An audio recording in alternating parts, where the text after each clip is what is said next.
This video is made possible by our sponsors, AJA. We'd like to thank AJA for all their support and tell you to go to aja.com for all your production and post-production needs. Hi, I'm Gordon Burkell from Filmmaker U. At Filmmaker U, create courses for film professionals to deepen and diversify your existing skill set. Each week we interview film professionals to discuss their work, and this week I'm joined by James Renfroe, Peggy Tachdjian, and Missy Hernandez, the editing team for Apple TV Plus's Shrinking. Welcome to the show, everyone. Hi. Thanks for having us. I guess my first question is, how did you as a team break down or determine who was going to cover what episodes? I know that usually we do block booking with editing, but were you guys allowed to choose which episodes, or was that sort of dictated to you?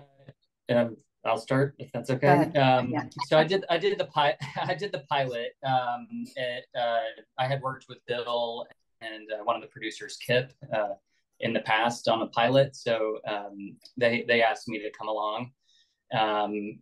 And when that happened, it was sort of broken up initially that Katie and I would be doing odds and evens, and then after episode 2, Katie left.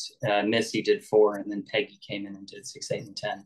So yeah, I mean, there was an opportunity. They ended up doing the pilot on its own, and I sort of asked actually if I could switch to do the evens after the pilot, because then I'd get the pilot and the finale, like a selfish jerk. But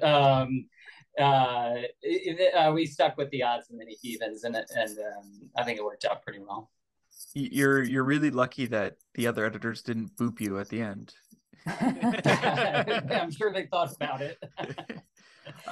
Well, James, just because you mentioned that you'd cut the pilot, one of the things with pilots that's really difficult is you're sort of finding the rhythm or finding the show itself, in a sense. Like, they have the script, but there's a lot of little tweaks and figuring out where things are going to go. So what were some of the challenges of cutting the episode, or that early episode, for you? I think for the show, again, I mentioned in our pre-talk that the beginning first 5 episodes sort of had like a feel, and there were obstacles, I think, and the biggest obstacle I think was pace, honestly. Just my editor's cut always comes in long. I leave it a little fat, and I like to include as much improv as I can. But they were still, it moved in sort of like an indie comedy pace, in a way that I thought was still a great show. But we were looking to sort of move things along. So there, we had a lot of dirty coverage. So there was visual effects to tighten up some things. I would say that was a challenge. And then in general, I find, sometimes we short comedy by just saying it just needs to be funny, and I think the bar needs to be a lot higher than that. I think you need to care about the characters. So the pilot, for me, it's Jimmy at his worst. So really it was like just trying to make Jimmy somebody that we could care about, somebody that we could understand and sort of empathize with, because he's doing a bad job at his job, and he's doing a very bad job as a dad. And is sort of doing a bad job as a person. So then, to sort of make sure that I was picking performances that allowed for room for empathy, so that when he says the line to his daughter at the end, that we've earned it. We've given a pathway to clearing that connection, and then establish it there. And we ended up doing a little bit of reshoots to help sort of earn him that win. That running sequence sort of at the end was picked up, and it gives him a victory, and it gives us sort of a false ending, where we get to think, okay, it's going to be the thing, and then Sean does what he does, and we get a different turn. But yeah, I would say just making sure really that Jimmy was likable, and then overall just finding a pace that was working for the show. My friends and I would make little videos in our backyards, imitations of Indiana Jones and Star Wars. And, eventually that need to tell stories became more of a technical interest and an interest in the art. To me, what's exciting is using cinema in its full potential, which is rhythm and sound design and music. Our job is to set up expectations and then deliver on them. I'm Brian Cates, and this is my course in film editing.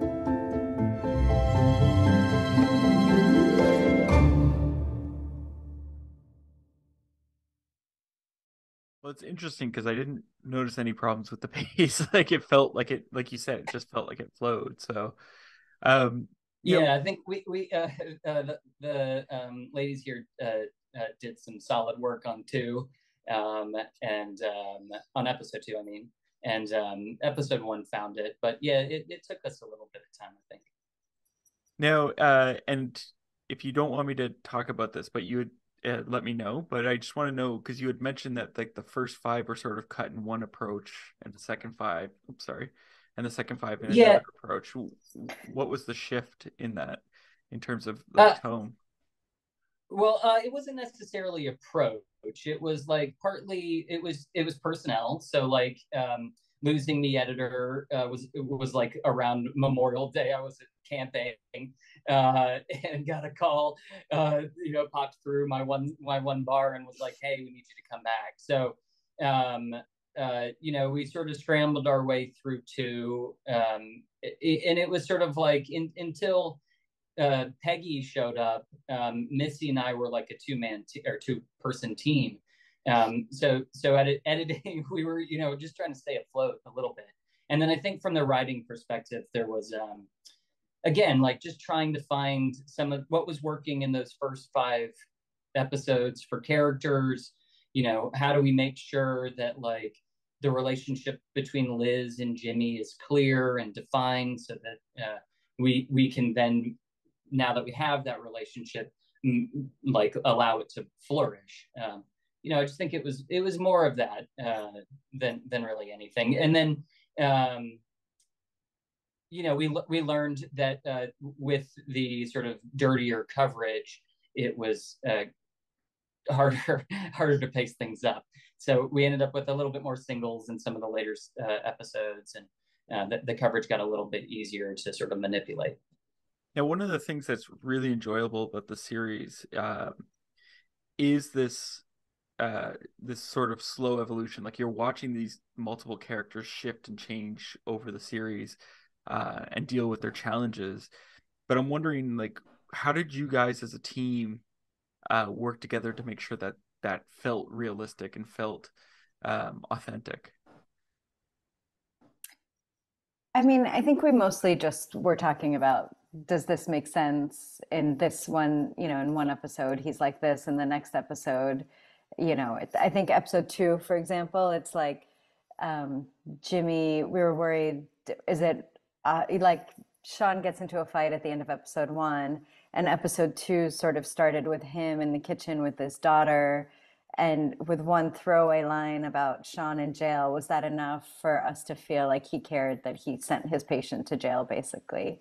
So it was like stuff like that. So we would talk about like, where did we end 1 and where does 2 start? That kind of stuff. But I think we had Bill Lawrence in the room with us a lot in post. Not initially, not until everything was shot, and then he kind of came into the post process. And once he was in there, he's such a master storyteller that he was the one who was tracking all the story and being like, okay, maybe this wasn't addressed in the last episode. We're going to have to add some sort of ADR line in the previous episode to make sure that it's clear for this episode, and that kind of stuff. So it's sort of a team effort in that way.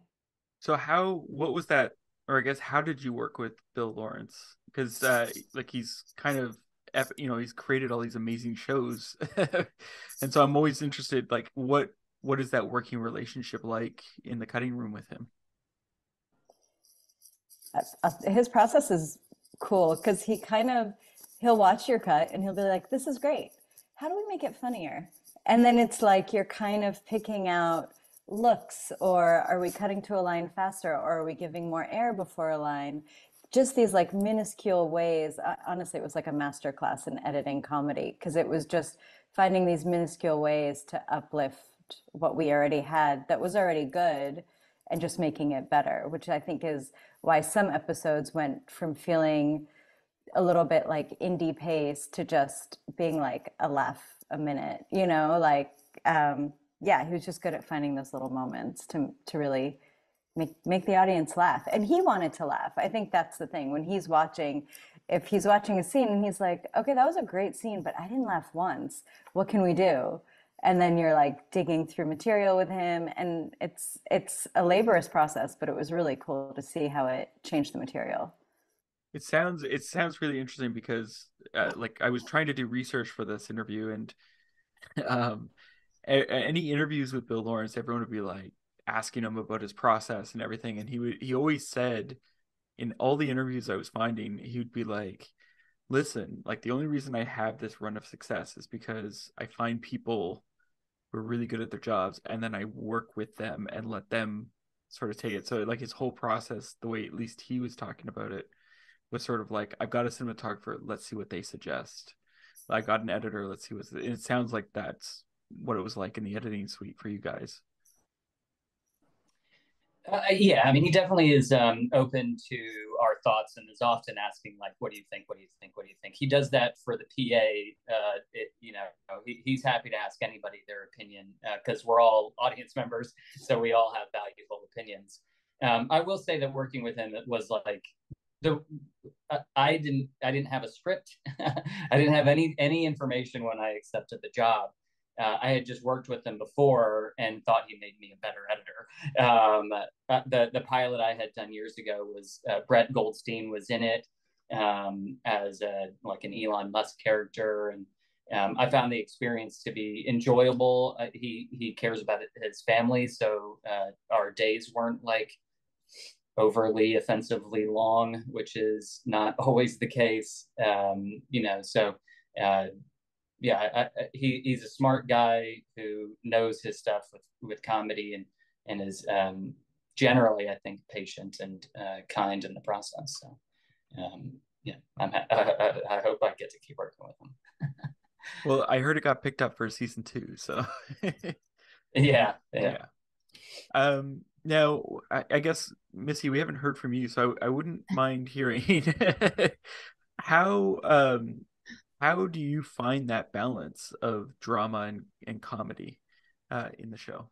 A lot of it is so I can't I to give a little backstory, I was James's assistant for many years, and so he has been my mentor. And one of the things that he taught me is the process is you do a selects reel, and when you string everything out, then it's kind of a process of elimination.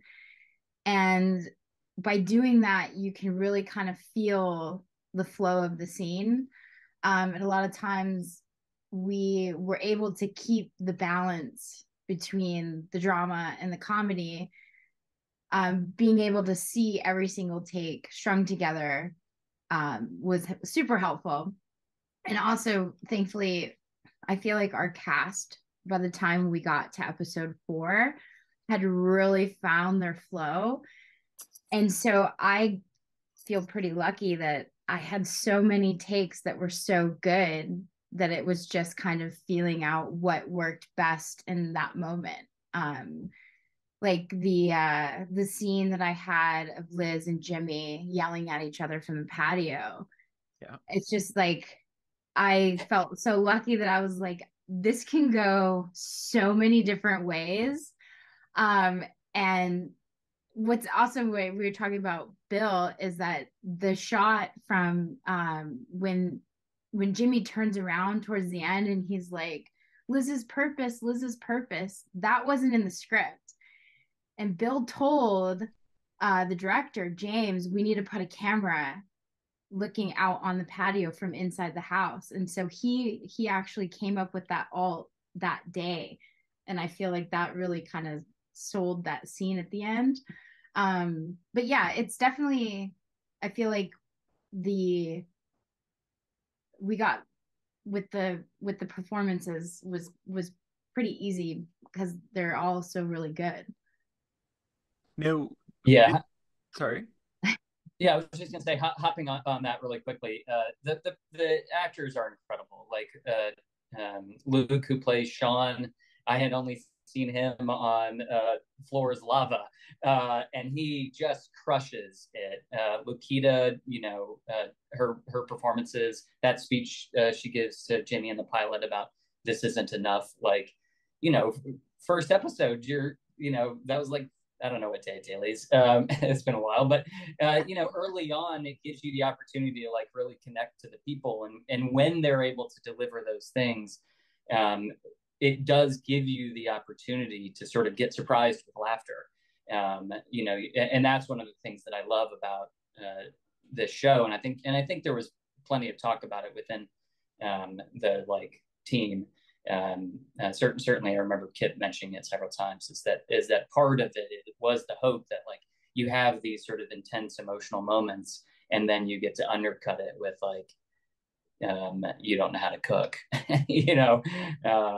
was I think maybe Peggy's episode later in the season. But you get to have these things, and you get to have these moments, and in the middle of a fight, you're tripping out laughing because Jimmy's having this real moment, but also doing it in a funny way. Jason Segel, I remember when I got, I mentioned I didn't get the script or stuff, so Kip reached out, was like, hey, there's this project that might be happening in April or something. Are you interested? I was like, sure. Don't know anything about it. Then I found out that James Ponsoldt, the directing EP, was going to be involved, and I played baseball with him in high school. And then Jason Segel and Harrison Ford being involved, like 12-year-old James was like losing his mind. He was super excited. 42-year-old James is pretty excited too, but some of those times you get like career checkpoints. You're like, oh, doing okay. This feels pretty good. I have more than one picture of me with Harrison Ford on my screen. Is that because like at the rap party you asked him and he was like, no, I'm not doing photos? Like, oh, no, I got it anyway. I can't talk to him. Hey, Mr. Ford, do you want some water or something? Be all I'd say. Did you guys see him? We did. I went to, there was a premiere, which was kind of cool, and he was there, but I get nervous around people. Now, I want to ask, because Jason Segel, he comes out of the Judd Apatow sort of school of comedy where you've got the script, but then you ad lib on set and experiment on set a lot. And then I'm wondering, like, how much experimentation happened on set that sort of evolved, or was it very much by the script?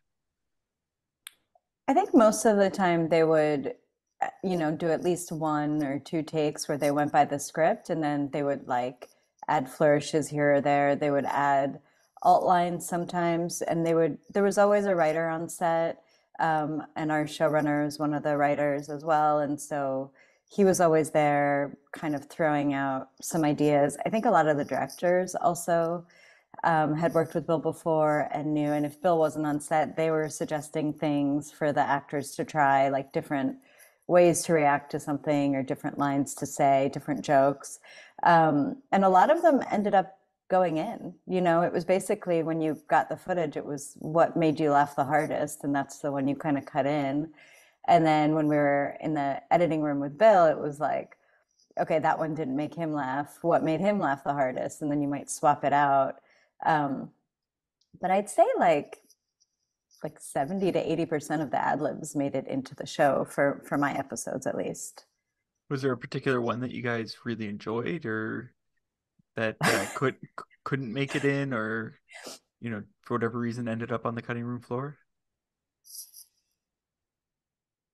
I mean, that's hard. There's Lots of little stuff or moments, different reads sometimes, like sometimes it's just the difference in a word, and you're like, oh, that was so funny that time. This word's a little different. It's a little less funny for me, but it's also subjective. So that everybody was open to the process, ourselves included.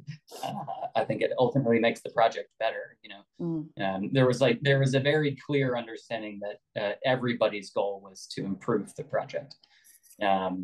Yeah, as far as like improv and stuff, I haven't worked on any Apatow stuff, so I don't know what the comparison would be. But worked on plenty of comedy. I don't know that I would say that it was like any more improv than I'm sort of used to. I'm used to people sort of adding the flourishes, tweaking a line. Definitely used to seeing alts and stuff delivered on stage. It seemed like generally when somebody was supposed to say a line, they said something kind of like that line. And in the string out version for that I sort of like Missy mentioned, then it's like, which of these reads, which of these reads? If it's take 1 through 5 and take 3 is the one that's different, then 1, 2, and 4 are also right there. It's pretty easy to access. I think Peggy doesn't use the script. She reads the script. She doesn't use the script sync. Right? You don't usually. I right? don't. So yeah, no. So your process also. I probably should have used it for this show. To be honest, it was. I think they went off script enough that it would have been helpful. But I mean, I was fine without it. But next time I do a comedy like that, I think I probably would use script sync. It was just a choice. Sometimes I feel like it takes a lot of time for the assistant editors, and I would rather them focus on sound design. So that's just like a personal choice. But I see why you used it. I just use it because when they're asking for stuff, then it's easy to bounce through the takes. Yeah. Yeah. Is there a particular scene? I was just wondering if I could go through one by one, but is there a particular scene that you had to work on that you found really tough to work, like to mold, but you're really happy with the outcome? And I guess let's start with Missy. Is there a scene? I'm trying to think. Because thankfully the patio scene stayed pretty much the same in the editor's cut. There's only a few changes there.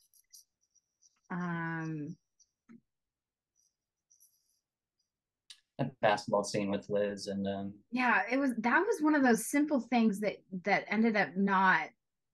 There was that was pretty.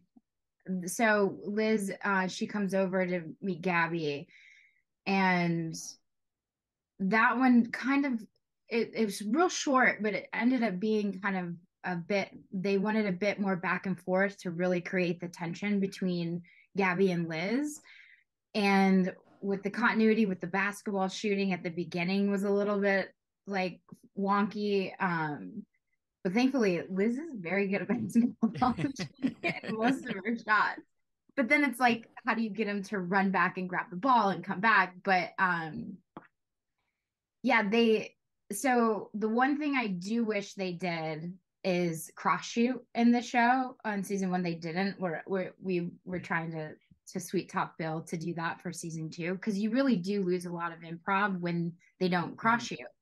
And so I had a couple really good lines between Liz and Gabby of them going back and forth, kind of like, like kind of petty. But some of them I couldn't use because then I didn't have a really good reaction shot, or it just didn't cut well between the two. So that one actually, for as simple as it should have been, it did. That one probably had the most reworking. But it's because I kind of simplified it. And then once Bill gets in the room, he's like, no, we need more pettiness to really kind of create this, they really don't like each other right now moment. So definitely the basketball scene. Thanks, James. Sure.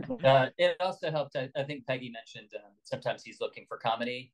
So that scene, I recall being like well put together, but sort of getting, like maybe the bickering also adds like an opportunity for a laugh maybe down there. Yeah. But how about yourself, James? What scene?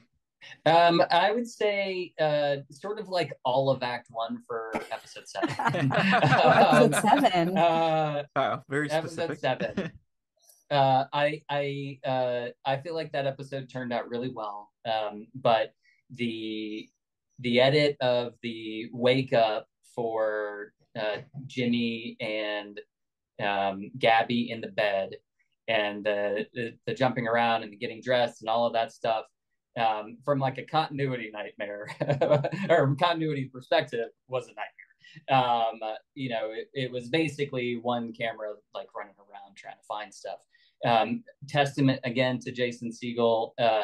That dude is solid on his lines and has a great memory and is really I couldn't praise him enough, because in those instances we would get coverage on Gabby, everybody would freeze, he would have improv something, and then we would be able to sort of like fold back into it to give me the reverse in a way that was usable. And then we got down into the kitchen, and it's all of this chaos with people moving and Alice going over to the thing, and then Sean leaving, and then Harrison coming in, and then Allison going, or Alice going up the steps, and then you know, Gaddy coming in and going back. So it was just a lot of like moving parts and stuff. Yeah, I remember like spending a lot of time rubbing my head trying to get that one done, but I think it turned out really well. How about yourself, Peggy? I mean, any bench scene where Harrison Ford is eating with Alice was a challenge, because they were like kind of long scenes always, and then we would chop stuff up, but there are different points of the process of eating and matching continuity and cutting to far away, but they're no longer have the like ice cream cups in their hand. It was just like, I felt like anytime I got one of those scenes, I was like, this is going to be trouble. Because anytime someone gives you a note about performance, it's this like, you know, house of cards, because then the continuity doesn't work anymore. So there's a lot of animats of like someone in the foreground, like holding up the thing when it's not really up in the air in that shot. You know, we had to kind of cheat it a lot, just for continuity, just because the eating and the, you know. But I think that was it. Pickleball was also episode 2, because nobody on that court knew how to play pickleball. And Bill and Neil, our showrunner, they were both big pickleball people. And so they were like, they're not doing it right. That's not how you should serve. That's not how you, and I was like, this is what I have. I don't know what else to give you. But so we like cut that a lot. Like we worked on that a lot. It was a little bit bane of my existence. Yeah, I feel like that bit got changed a good bit, because you're sealing everything, right? Like even the boom, when Jimmy says boom there, it's because he hit the boom. And he was like, boom.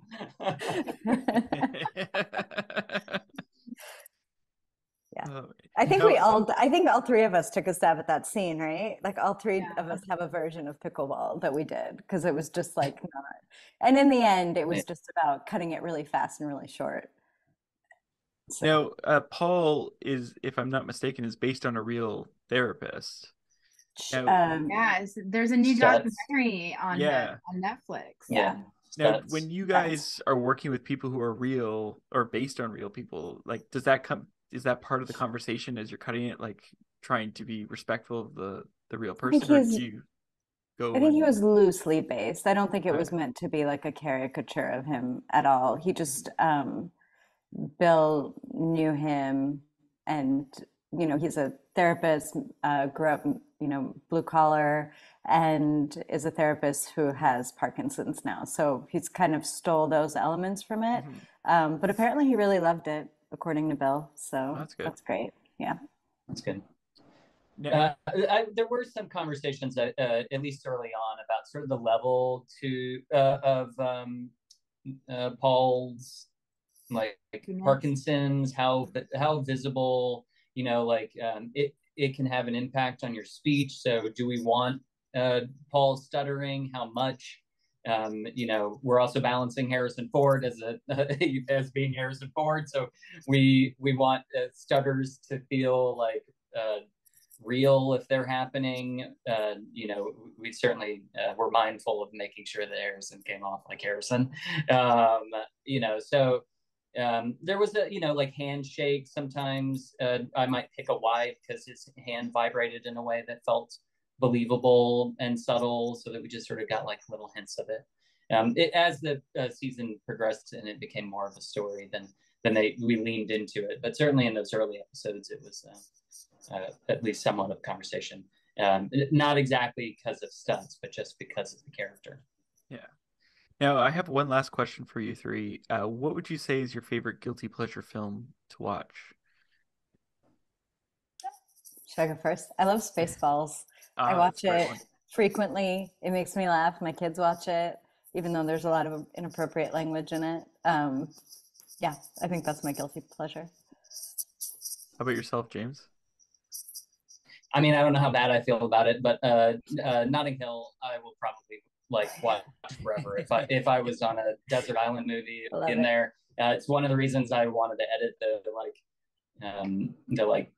passage of time montage there. Yeah, no, we'll watch that rom-com every day, every night if I could. All right, Missy, the pressure's on now. No, mine still and will always be Goonies. Oh, that's a good one. one. Yeah. That's a good one. Well, thank you three for allowing me to interview you today. Thank you. Of course. Thank you for having us. Yeah, thanks for having us. And that's it for this week, everyone. Make sure to check us out at filmmaker.com. I'm Gordon Raquel. Thanks for watching. This video is made possible by our sponsors, AJA. We'd like to thank AJA for all their support and tell you to go to aja.com for all your production and post-production needs.